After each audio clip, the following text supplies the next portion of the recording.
Hello juniors, welcome to కథలు చెప్పుకుందాంరా. ఎలా ఉన్నారు పిల్లలు? అందరు బాగున్నారా? వినాయక చవితి బాగా చేసుకున్నారా అని అనుకుంటున్నాను. చక్కగా వినాయకుడికి పూజ చేసుకుని చదువు బుద్ధి బాగా రావాలి అని అనుకుంటున్నారా? సరే, ఇవాళ మీ ముందుకి మళ్ళీ మనం ఇంతకుముందు చెప్పుకున్న కథ పార్ట్ 5 తోటి మీ ముందుకు వచ్చేసాను, కంటిన్యూషన్ తోటి. ఇప్పుడు చెప్పేసుకుందాం, ఓకేనా? మనము లాస్ట్ వీడియోలో ఎంతవరకు చెప్పుకున్నామంటే వసంత బలదేవులు ఘోర అడవిలో చంపకారణ్యంలో విహరిస్తూ ఉండగా ఆ పులుల గుంపు నుంచి తప్పించుకోవడానికి చెట్టు ఎక్కి ఆ చెట్టు దగ్గర దిగుదాం అనుకునే టైంకి ఈ నరమాంస భక్షకులు వస్తారు కదా. అక్కడి వరకు చెప్పుకున్నాం కదా. సో వాళ్ళని కూడా వాళ్ళు డైవర్ట్ అయిపోయి ఎటో వెళ్ళిపోతారు ఆ నరమాంస భక్షకులు. సో వాళ్ళు వెళ్ళిన కొద్దిసేపటి తర్వాత వాళ్ళు దిగి మళ్ళీ పులులు వచ్చేలోపు పారిపోదాం అని చెప్పి దిగి ఆ కొలను వైపు పరిగెడుతూ ఉండగా వీళ్ళకి కొన్ని ఆర్తనాదాలు అంటే అరుపులు వినిపిస్తాయి అన్నమాట. వినిపించి, సరే నేను కాబోయే రాజునయ్యి ఉండి ప్రజలు ఇట్లా ఆపదలో ఉన్న వాళ్ళని కాపాడలేకపోతే నేనేం రాజుని, ఖచ్చితంగా నా ప్రాణాలు రిస్క్లో పెట్టైనా సరే వాళ్ళని కాపాడాలి, అమాయక ప్రజలని కాపాడాలి అని చెప్పి ఏం చేస్తారంటే ఆ అరుపులు వచ్చిన వైపు పరిగెత్తుకుంటూ వెళ్తారనమాట. నీళ్ళల్లో దూకి ఆ నదిని దాటి అవతల ఒడ్డు వైపుకి అరుపులు వచ్చిన వైపుకి వెళ్తారనమాట. అయితే ఆ పొదల చాటు నుంచి ఏం జరుగుతోందా అని చూస్తూ ఉంటారు, ఎక్కడి నుంచి వస్తున్నాయి అరుపులు, ఏం జరుగుతోంది అని. అప్పుడేమో ఏం చూస్తారంటే వాళ్ళు ఈ నరమాంస భక్షకులు చుట్టూరా ఒక 5-6 విలేజర్స్ ఉంటారనమాట, గ్రామీణులు. వాళ్ళు ఏంటంటే రోజు పొద్దున్నే ఈ నరమాంస భక్షకులు వచ్చే టైం వాళ్ళకి తెలుసు అనమాట. వాళ్ళు వచ్చేలోపే అడవిలో కట్టెలు కొట్టుకుని తీసుకెళ్ళిపోయి పక్క ఊర్లో అమ్ముకుని బతుకుతూ ఉంటారనమాట. అట్లా వాళ్ళు జీవనం సాగిస్తూ ఉంటారు. కొన్ని ఏళ్ల నుంచి అక్కడే ఉండిపోయిన వాళ్ళు అనమాట, వాళ్ళ పూర్వీకుల నుంచి. అలా చేస్తున్న వాళ్ళు ఆ రోజు ఏమైంది, వీళ్ళు ఇంత త్వరగా ఈ నరమాంస భక్షకులు ఇంత త్వరగా వచ్చేస్తారని చెప్పి వాళ్ళకి తెలియదు అనమాట. ఎందుకంటే ఈ నరమాంస భక్షకులు ఎందుకు ఇంత త్వరగా వచ్చారంటే ఆ పులుల అరుపులు, ఈ మనుషుల వాసన చూసి ఏదో జరిగింది, ఎవరో కొత్త వాళ్ళు వచ్చారు అని చెప్పి వాళ్ళు త్వరగా అడవిలోకి వస్తారనమాట. అంత ఎర్లీగా రారు యూజువల్గా. అయితే వీళ్ళు అప్పుడే వస్తారని తెలియక వాళ్ళు పాపం కట్టెలు కొట్టుకోవడానికి వచ్చారనమాట. వచ్చి వీళ్ళకి దొరికిపోతారనమాట.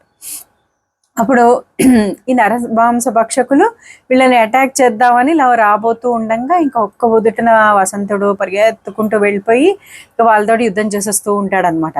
కానీ బలదేవుడు కూడా చాలా బలమైన వాడే, కానీ అతను బుద్ధిశాలి కదా. అతను అనుకుంటాడు, అమ్మో ఇంత మందితోటి మేమిద్దరమే యుద్ధం చేయడం, అందులో వాళ్ళు చాలా 7-8 ఫీట్ వాళ్ళు కదా, వాళ్ళు మనుషుల్ని కూడా చంపుకు తినేసి వాళ్ళ గోళ్ళు కూరలు అన్ని పెద్ద పెద్దగా ఉంటాయి కదా. సో బాబాయ్ మనం వీళ్ళతో తలపడగలమా అనుకుంటూనే అతనికి ఒక ఐడియా వస్తుంది అనమాట. ఒక మూల వసంతుడితో పాటు ఫాలో అయిపోయి యుద్ధం చేస్తూనే మధ్య మధ్యలో వెనక్కి తిరిగి పొదల్లోకి చూస్తూ ఉంటాడనమాట. ఇప్పుడు మనము వెనకాల ఎవరైనా వస్తున్నారు అనుకో, వాళ్ళు వస్తున్నారా లేదా అని ఆగి వెనక్కి తిరిగి చూస్తాం కదా, అలా మధ్య మధ్యలో వెనక్కి తిరిగి చూస్తున్నాడు అనమాట. అంటే అతని ఉద్దేశం ఏంటంటే మేమిద్దరమే కాదు, మా వెనకాల ఇంకా చాలా మంది వస్తున్నారు అని చెప్తున్నట్టుగా ఆ యుద్ధం చేస్తూ మధ్య మధ్యలో చూస్తూ ఉన్నాడు అనమాట. అయితే ఆ నరమాంస భక్షకులకి వీళ్ళ భాష రాదు కదా, అయినా సరే ఆ బాడీ లాంగ్వేజ్ వీళ్ళ సైగల్ని బట్టి అర్థమైపోతుంది అనమాట. ఎవరో వస్తున్నారు, ఇంకా అమ్మో వీళ్ళు ఇద్దరే ఇంత భయంకరమైన యుద్ధం చేస్తున్నారు, వెనకాల ఇంకా వస్తున్నారా ఏంటి అని వాళ్ళు కూడా ఇలా వెనక్కి చూస్తూ ఉంటారు అనమాట. మధ్య మధ్యలో బలదేవుడు వెనక్కి చూస్తూ సైగ చేస్తాడు వసంతుడికి, నువ్వు కూడా అలాగే చెయ్యని. అయితే వీళ్ళు ఏం చేస్తారు, వెనక్కి తిరిగి రండి రండి అని పిలుస్తున్నట్టుగా సైగ చేస్తారు అనమాట.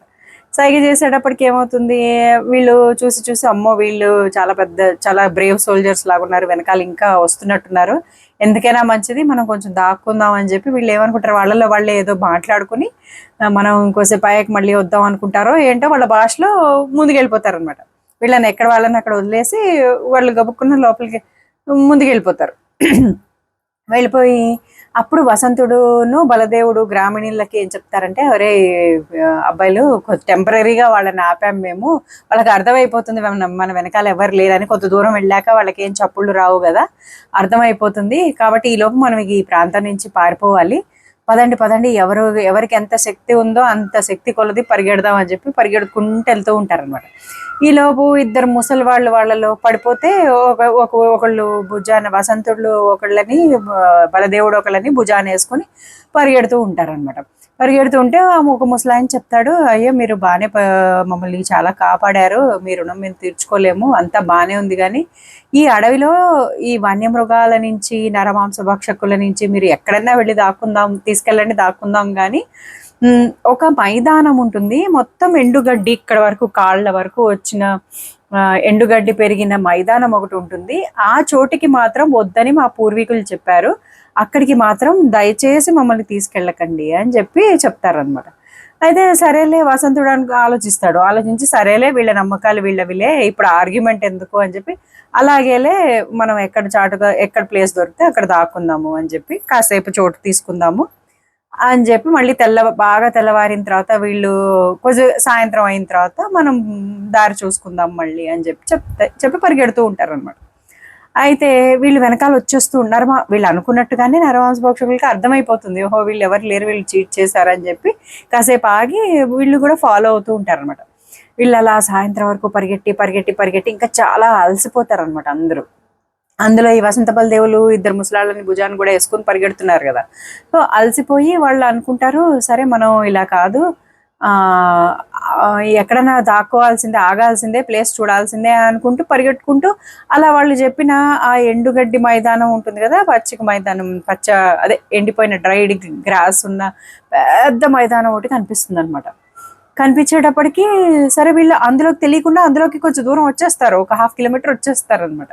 వచ్చిన తర్వాత అప్పుడు వీళ్ళు రియలైజ్ అవుతారు, గ్రామీణులు, అయ్యో మనం ఇక్కడికే రావద్దు అనుకున్నాము, మా పూర్వీకులు ఇట్టే రావద్దని చెప్పారు, మీరు కరెక్ట్గా ఇక్కడికే తీసుకొచ్చారంట, అలాగేలే మనం ఆ అంచు వరకు వెళ్ళొద్దు, ఈ మధ్యలో ఆగిపోదాం.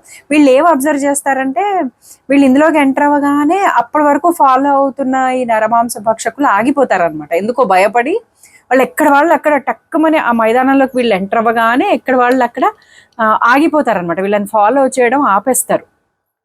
చేయడం ఆపేసి రారనమాట వెనకాల. అది గమనిస్తాడు వసంతుడు.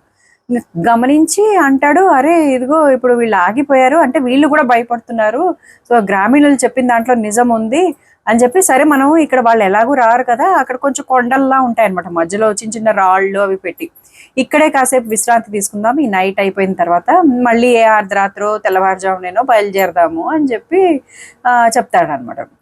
అయితే బలదేవుడు అంటాడు, అయ్యో ఇంకా నయ్యో, మనం ఇక్కడ ఆగిపోతే వాళ్ళు మనం నిద్రపోతున్నప్పుడు ఎప్పుడో వచ్చి అటాక్ చేయరని గ్యారంటీ ఏంటి, అలా ఆగద్దు, మనం ఏదైతే అదేంది వెళ్ళిపోదాం, వీళ్ళ నమ్మకాలు వీళ్ళవి, మనకి ఇప్పుడు ఈ మూమెంట్లో ఎప్పుడో ఏదో జరుగుతుందని ఈ మూమెంట్లో మనం డేంజర్లో పడలేము, వెళ్ళిపోదాము అని అంటూ ఉండంగానే వీళ్ళు ఏం చేస్తారు తెలుసా, మన నరమాంస భక్షకులు ఈ రాళ్లతోటి రాచిప్పలతోటి ఫైర్ని ఇగ్నైట్ చేస్తారు కదా, అలా వెలిగించి, అది ఎండుగడ్డి కదా, ఎండుగడ్డి త్వరగా క్యాచ్ చేస్తుంది కదా, ఫైర్ని అంటిస్తారనమాట.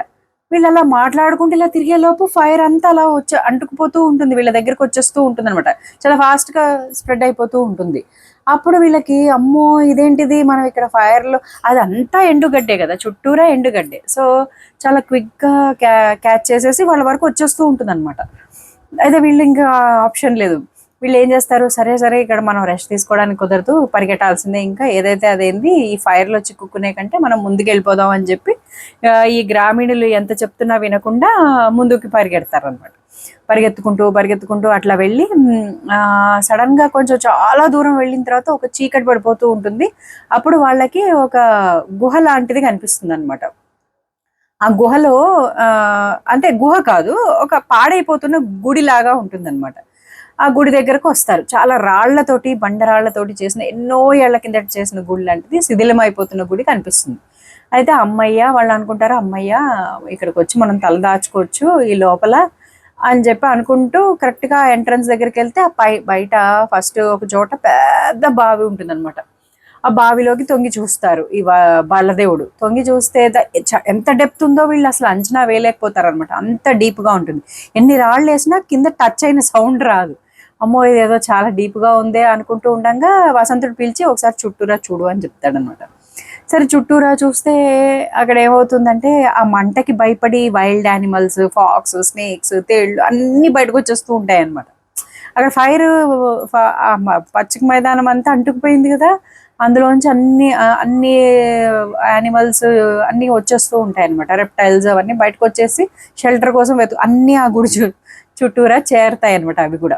అయితే గ్రామీణులు భయపడుతూ ఉంటారు, అయ్యి బాబోయ్ మీకు వెనకాల చూస్తే మంట, అటు చూస్తే నరమాంస భక్షకులు, ఇటు చూస్తేనేమో ఇవి, ఏం చేద్దాం అనుకుంటూ ఉండగా బలదేవుడు అంటాడు, సరే పద ఈ లోపల వెళ్ళిపోయి గుడి లోపలికి వెళ్ళి మనం రెస్ట్ దాక్కుందాము అంటే సరే నువ్వు వసంతుడు అంటాడు, నువ్వు ఒకటి అబ్జర్వ్ చేసావా, ఆ వైల్డ్ యానిమల్స్ అన్ని ఇక్కడ వరకు వస్తున్నాయి కానీ ఏవి కూడా గుడి లోపలికి రావట్లేదు, వెళ్ళట్లేదు గుడి లోపలికి, అంటే గుడి లోపల ఏదో ఉంది అంటాడు అనమాట. అంతే అంటావా అని ఆలోచిస్తూ ఉండగా కింద వాళ్ళకి ఏదో ఒక చిన్న రాతి ఫలకం కనిపిస్తుంది అనమాట. అదేంటా అని చెప్పి తుడిచి ఓపెన్ చేసి చూస్తాడు బలదేవుడు. అదేదో స్క్రిప్ట్ లో ఉంటుంది అనమాట. ఈ వసంతుడికి ఏంటి చాలా స్క్రిప్ట్స్ తెలుసు కదా, ఆయన మన మన ఆ మహర్షి దగ్గర నేర్చుకున్నారు కదా చాలా విద్యలు, అందులో వీళ్ళకి అన్ని భాషలు కూడా వచ్చాయి అనమాట అభయారణ్య స్వామి దగ్గర. అయితే అది చూస్తే అందులో ఏమని ఉంటుంది, క్రోధలోచని ఆలయము, లోపలికి లోభము వ్యామోహము లేని వాళ్లే వెళ్ళాలి అని చెప్పి రాసి ఉంటుంది అనమాట. అంటే ఆ టెంపుల్ క్రోధలోచని అనే అమ్మవారి టెంపుల్. సో మీకు ఎలాంటి వ్యామోహము అంటే ఏదో అది కావాలి ఇది కావాలి అలాంటివి ఏమీ లేకపోతేనే మీరు లోపలికి వెళ్ళండి అని చెప్పి రాసుకుంటుంది. ఓహో అందుకే వెళ్ళట్లేదేమో ఎవరు అంటే అప్పుడు వసంతుడు అంటాడు, చా మనకేం వ్యామోహం ఉంది, మనకేం లేదు కదా, మనం వెళ్దాము. ఇక్కడ ఈ జంతువులకి ఆహారం అయ్యే కంటే మళ్ళీ ఇప్పుడు వర్షం ఈ మంట ఆగిందంటే ఖచ్చితంగా నరమాంస భక్షకులు మళ్ళీ ఫాలో అవుతారో ఏంటో, ఎందుకు వచ్చింది ఈ లోపలికి వెళ్ళిపోయి దాక్కుంటే వాళ్ళకి ఏం తెలియదు కదా అంటే సరే అని చెప్పి గ్రామీణులు వీళ్ళు అందరూ కలిసి లోపలికి వెళ్తారు అనమాట.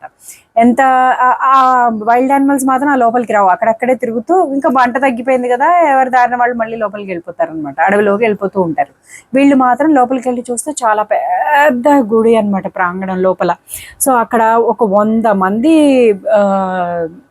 సరిపోయే పడుకోగలిచే అంత పెద్ద గుడి ఉంటుంది అనమాట లోపల, అంత పెద్ద ప్లేస్ ఉంటుంది. అయితే సరే వీళ్ళందరూ కలిసి లోపలికి వెళ్ళి అంతా చూస్తుంటే ఆ లోపలికి వెళ్ళగానే అమ్మవారు ఎంతో అందంగా, అసలు ఆ చెక్కిన వాడు ఎవడో కానీ రియల్గా అమ్మవారు కూర్చుందా అన్నట్టుగా, ఆ క్రోధలోచని అమ్మవారు అవేవో గ్రామదేవత అనుకుంటా కూర్చుందా అన్నంత అందంగా ఆవిడ ఆభరణాలు, చీర, నవ్వు, కళ్ళు, ముక్కు, కుండలాలు అన్నీ అలా అలా బాగా తీర్చిదిద్దేటప్పటికి వసంతుడు అలాగే షాక్ అయిపోయి చూస్తూ ఉంటాడనమాట. బలదేవుడు మాత్రం అంతా చుట్టూ చూస్తూ ఉంటాడనమాట. అయితే చుట్టూ చూస్తూ ఉంటే వాడు అతని క్యూరియాసిటీ కదా, చుట్టూ చూస్తూ అలా చూస్తూ చూస్తూ అమ్మవారి వెనకాలకి వెళ్ళిపోతాడనమాట. వెళ్ళిపోతే అక్కడ కళ్ళు మిరుమిట్లు గొలిపేంత ధనం కనిపిస్తుంది అనమాట, బోళ్ళు బంగారు నాణ్యాలు, ఇంత రాసిపోత ధనం కనిపిస్తుంది అనమాట. వీళ్ళు ఆశ్చర్యపోతారు. అయ్యో వెంటనే వసంతుడిని పిలిచి చూడు ఇక్కడ ఏముందో, ఇగో ఈ డబ్బులు ఇక్కడ దాచారు ఎవరో, అందుకోసమే వ్యామోహం లేని వాళ్ళే లోపలికి రావాలి అని చెప్పి ఇట్లా రాశారు అంటే అప్పుడు వసంతుడు అంటాడు, ఇవి మనకెందుకు, మనకు అవసరం లేదు, ఇవి అలాగే వదిలేద్దాము, కాకపోతే గ్రామీణులు ఇటు రాకుండా చూద్దాము అని చెప్పి అనుకుని మళ్ళీ వాళ్ళలో వ్యామోహాలు అవి వస్తే ఎందుకు వచ్చింది అంటే సరే అలాగే చేద్దాం అని చెప్పి వాళ్ళ దేవుడు అంటాడు అనమాట.